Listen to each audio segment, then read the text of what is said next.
나흘간의 설 연휴 마지막 날인 오늘 역과 터미널은 막바지 귀경객들로 하루 종일 북적였습니다. 귀경객들은 아쉬운 마음을 뒤로하고 일상으로 돌아갈 준비를 서둘렀습니다. 정경원 기자입니다. 커다란 짐가방을 든 귀경객들로 대합실이 북적입니다. 부모님은 플랫폼까지 나와 돌아가는 자녀들을 배웅합니다. 모처럼 가족 친지들과 정겨운 시간을 보낸 귀경객들은 아쉬움을 뒤로한 채 열차에 몸을 싣습니다. 같이 식사들 하고 시간 많이 못 보내셨어요. 장모님이 이제 음식 하시느라 자리 많이 부엌에 다 계셔가지고 도와드리긴 했는데 연휴 기간 가족들의 따뜻한 보살핌 덕에 일상으로 돌아갈 힘을 얻었습니다. 고향이라 그런지 편하게 있다가 왔고 이제 또 다시 좋은 마음으로 올라가서 열심히 일해야죠. 광주 종합버스 터미널도 하루 종일 귀경객들의 발길이 이어졌습니다. 먹거리부터 생활용품까지 살뜰히 챙겨준 고향의 정을 하나를 안고 귀경길에 올랐지만 쉽사리 발길이 떨어지지 않습니다. 처음에 왔을 땐 되게 반가운 마음으로 갔는데 막상 이제 또 짧은 시간에 있다 가는 거니까 좀 아쉽기도 하고 약간 좀 착잡한. 연휴 마지막 날 고속도로를 이용한 귀경길은 대체로 원활해 교통 정체로 인한 수고로움은 덜했습니다. 광주에서 서울까지 낮 한때 평소 주말 수준인 4시간 반 안팎까지 소요되기도 했지만 정체는 저녁이 되며 모두 해소됐습니다. KBC 정경원입니다. 설 명절 광주 전남의 민심은 22대 총선과 민생에 집중됐습니다. 민주당 광주시당 이병훈 위원장은 이낙연 대표의 제3지대 합당 발표에 배신감을 느꼈다는 유권자들이 많았다고 밝혔습니다. 주기환 국민의힘 광주시당 위원장은 민주당 후보들이 광주 시민을 어려워하지 않는다는 지적이 많았다고 강조했습니다. 정의당과 진보당도 각각 경기 침체로 시민들의 어려움이 커졌다는 민심을 전하며 지지를 호소했습니다. 특히 의석 확보에만 몰두하지 말고 지역 발전을 위한 정책과 공약 발굴에 힘써야 한다는 질타가 많았다고 전했습니다. 이번 주 더불어민주당의 추가 경선 지역 발표에 관심이 모아지고 있습니다. 민주당 공관위는 이번 주 접전 지역들이 대거 포함된 3차 심사 결과를 발표할 것으로 예상됩니다. 앞서 공관위는 지난 6일 1차 심사 발표를 통해 광주 북구갑과 북구을, 공구 남구갑 등 광주 지역 3개 선거구 경선 후보를 공개했습니다. 이와 함께 이르면 이번 주부터 사실상 컷오프에 해당하는 현역 의원 평가 하위 20% 대상자 31명에게도 개별 통보가 시작될 것으로 전망됩니다. 광주 선운지구에 새로 문을 여는 공립특수학교가 오는 3월 개학을 앞두고 있습니다. 그런데 수도, 가스, 통신 등 기반 시설은 물론 진입도로 포장 공사도 끝나지 않아 장애 학생 학부모들의 걱정이 이만저만이 아닌데요. 교육당국과 유관기관이 부랴부랴 대책 마련에 나섰습니다. 신대희 기자입니다. 다음 달 1일부터 지적장애 학생 196명이 다닐 공립특수학교 선예학교입니다. 개학이 한 달도 남지 않았지만 교문 앞 도로는 여전히 비포장 상태고 상수도와 통신망 공사도 마무리되지 않았습니다. 도로포장과 상수도, 통신망 공사는 개교 전 완공을 위해 속도를 내고 있지만 도시가스 공급은 개교 전까지 어려울 것으로 보입니다. 가스 공급이 안 되면 난방과 급식을 할 수 없습니다.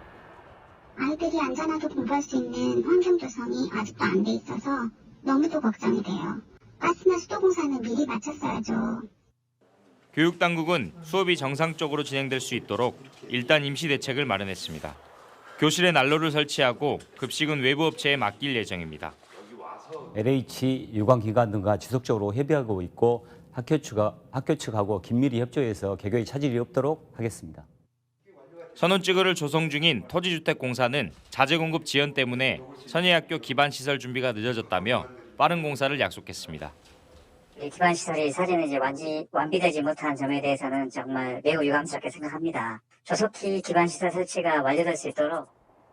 선예학교 기반시설 공사가 지지부진 늦어지면서 장애 학생들의 학습권이 침해될 수 있다는 우려가 커지고 있습니다. KBC 신대희입니다. 건조한 날씨 속에 산불이 잇따랐습니다. 오늘 오후 1시 10분쯤 전남 나주시 다도면의 한 야산에서 불이 나 산림 0.2헥타르를 태운 뒤 40여 분 만에 진화됐습니다. 산림 당국은 인근 밭에서 용농 부산물을 태우던 불씨가 바람을 타고 산으로 옮겨부터 불이 난 것으로 보고 정확한 경위를 조사하고 있습니다. 오후 2시 20분쯤 진도군 조도면에서는 주민이 밭에서 쓰레기를 태우던 불씨가 야산으로 번졌지만 30여 분 만에 진화돼 인명피해는 없었습니다. 인구 3만 명 선이 무너진 진도군이 최근 400억 원대 베이스볼 타운 조성 투자 유치를 성사시켰습니다. 세월호 참사의 여파로 지역 경제가 바닥을 친 상황에서 이뤄낸 투자 유치인데다 또 다른 투자 협상도 성사 단계에 있어 지역 경제 모처럼 훈풍이 불고 있습니다. 고익수 기자가 취재했습니다. 정주 인구가 3만 명을 밑돌면서 관광객 등 생활인구 증가가 절실한 진도군. 그러나 세월호 참사의 여파는 관광객과 낚시개들의 발길을 돌리게 했고 지역 특산품 판매마저 직격탄을 맞았습니다. 2019년 솔비치 리조트 개장으로 관광에 숨통을 �휜 것 외에는 이렇다 할 성과를 내지 못했습니다. 그런데 최근 진도군이 단비 같은 대규모 투자 유치를 이뤄냈습니다. 현대자산운용으로부터 410억 원대 서정한 베이스볼 타운 투자 협약을 이끌어냈습니다. 지정된 후 20년 동안 방치된 이매면 아리랑 관광단지 내 11만 7천 제곱미터 부지에 들어설 예정입니다. 이제 국제 규격입니다. 정규 야구장 4개면 정도 들어가고 실내 연습장이 한 2면이 들어갈 겁니다. 들어가고 연금평화 한 2,300평 정도 되는 그 호텔 및 숙소가 될 것입니다. 지역 주민들에게 큰 기대감을 안겨줬던 고려조선이 자금난 등으로 국내 산단의 입주를 포기한 지 무려 15년 만입니다.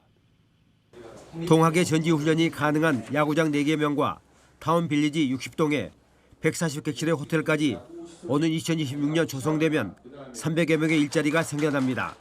베이스볼 타운이 완공이 된다면 양대 축으로 해서 우리 진도의 관광산업에 큰 그런 기반 시설이 될 것 같고 진도군은 제2, 제3의 투자 협상도 성사 단계에 있어 기대감을 키우고 있습니다.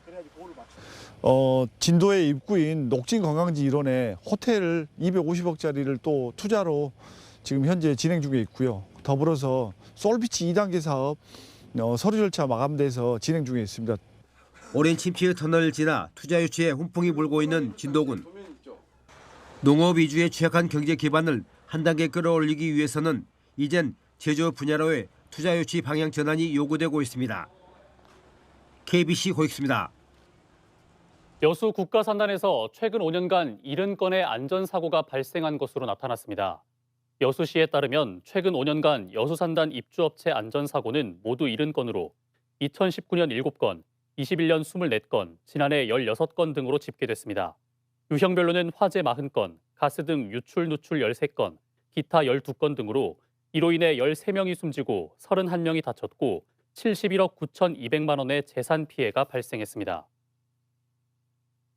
저출산과 고령화로 거주 인구가 줄어든 전남 기초지자체들이 관광객 유치에 눈을 돌리고 있습니다. 강진은 반값 여행을, 완도는 섬 여객선 반값 운임을 내놓는 등 이른바 반값 이벤트로 지역 살리기에 나서고 있습니다. 강동일 기자의 보도입니다. 강진구는 최근 서울에서 관광객 500만 명을 목표로 반값 강진 관광의 해를 선포했습니다. 강진에서 소비한 여행 경비의 절반을 최대 20만 원까지 되돌려주는 정책입니다. 1년 자체 예산만 100억 원에 이를 것으로 추정됩니다. 저희들이 100억이라는 예산을 세웠습니다. 그러니까 지방자치단체 100억 예산은 엄청난 예산입니다. 모든 관광객을 다 혜택을 주자니 재정이 감당을 할 수 없기 때문에 가족만 하고. 완도군도 여객선 반값 섬 여행 상품을 내놨습니다. 관광객이 많이 찾는 청산도와 보길도 등 5곳의 섬을 이용하는 일반인에게 여객선 비용의 절반을 할인합니다. 이 밖에도 목포시와 여수시가 관광객 유치를 위해 여행사에 인센티브를 제공합니다. 목포는 여행사가 국내외 관광객 10명 이상을 유치해 숙박 등을 하면 각각 1인당 만 원과 최대 6만 원을 주고 여수도 최대 2만 6천 원을 지원합니다. 이처럼 지자체들이 반값 여행을 앞다퉈 내놓는 이유는 관광객들의 소비 기대 효과 때문입니다. 한국관광공사는 숙박 관광객 18명이 거주 1인의 소비 기대 효과와 같고 당일치기 관광객 55명도 거주 1인과 같다고 분석했습니다. 지자체들이 저출산과 고령화로 정주 인구가 줄어들며 소멸 위기를 겪자 생활 인구인 관광객의 눈을 돌리고 있습니다. KBC 강동일입니다.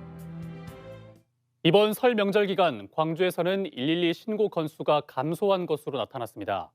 광주경찰청에 따르면 올해 설 연휴 4일간 일평균 112 신고는 모두 1,204건으로 지난해 같은 기간보다 0.6% 줄었습니다. 교통사고는 하루 평균 6.3건 발생해 지난해보다 45% 줄었고 부상자도 하루 7명꼴로 발생해 지난해보다 61% 줄었습니다. 하지만 절도와 성폭력 등 중요 범죄 신고는 지난해보다 10.5% 늘어난 하루 평균 39건으로 집계됐습니다. 내일 광주 전남은 낮 기온이 15도 안팎까지 오르겠지만 점차 바람이 강해지겠습니다. 내일 아침 최저 기온은 광주 3도, 목포 여수 5도 등 영하 1도에서 영상 6도 분포를 보이겠습니다. 한낮에는 광주가 18도까지 오르는 등 대부분 14에서 18도 분포를 보일 것으로 예상됩니다. 낮부터는 바람이 강하게 불겠습니다. 전남 서해안을 중심으로 순간 풍속 초속 20m 안팎, 그 밖의 지역도 초속 15m 이상의 강한 바람이 불 것으로 예상됩니다. 바다의 물결도 서해 남부 먼바다를 중심으로 최고 2.5m로 높게 일겠습니다. 광주광역시가 쪽방촌 거주자들의 재정착과 사회적 고립 해소를 위해 생활 지원에 나섭니다. 동구 대인동에 쪽빛 상담소를 13일 설치하고 사회적 고립을 겪고 있는 지역 내 쪽방촌 거주자들을 지원하기로 했습니다. 광주시는 민관 협업을 중심으로 생활 지원과 주거 자립 지원 등 3대 전략 13개 중점 과제를 추진할 계획입니다. 소송 업무를 소홀히 해 회사에 손해를 끼친 법무 담당자가 배임죄로 징역형의 집행유예를 선고받았습니다. 광주지법 형사 12부는 특정 경제범죄 가중처벌 등에 관한 법률 위반 혐의로 기소된 40살 A씨에 대해 징역 1년 6개월에 집행유예 3년을 선고했습니다. A씨는 한 건설회사 법무팀 과장이던 2022년 5억 2천만 원 상당의 채권 관련 소송에서 법원에 답변서를 제출하지 않는 등 법적 대응을 제대로 하지 않아 회사에 손해를 끼친 혐의로 기소됐습니다. 광주 첨단 3지구 인공지능 융복합지구에 사업비 300억 원이 투입되는 지식산업센터가 건립됩니다.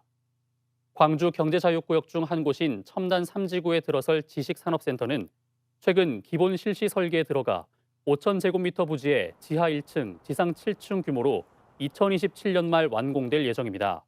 국비와 시비 301억 원이 투입되는 지식산업센터는 AI 벤처 등 유망 중소기업에 공공임대형 입주 공간을 제공하고 인근 AI 집적단지 데이터 센터 자원과 실증 장비 등을 이용할 수 있도록 연계돼 운영됩니다. 전남대학교 병원이 전국 국립대학교 병원 중 가장 높은 인턴 충원율을 기록했습니다. 전남대 병원에 따르면 올해 전반기 인턴 전기 모집 결과 정원 101명 중 123명이 지원해 122%의 충원율을 기록했습니다. 이는 전국 47개 상급 종합병원 가운데 충원율이 두 번째로 높고 국립대학교 병원 중에서는 가장 높은 것으로 집계됐습니다. 전남대학교 병원 측은 높은 인턴 충원율은 지역 의료 인력의 수도권 등 역외 유출을 막았다는 데 의미가 있다고 설명했습니다. 광주 북구청이 결혼 이민자의 국적 취득 비용을 지원합니다. 올해 대한민국 국적을 취득한 결혼 이민자 가구 중 중위소득 150% 이하인 가구가 대상으로 북구에 주소를 두고 6개월 이상 살면 30만 원의 비용을 지원받을 수 있습니다. 이번 지원은 다문화 가족의 안정적인 가정 생활을 돕고 지역 인구 증가를 위해 올해 처음 시행하는 시책입니다.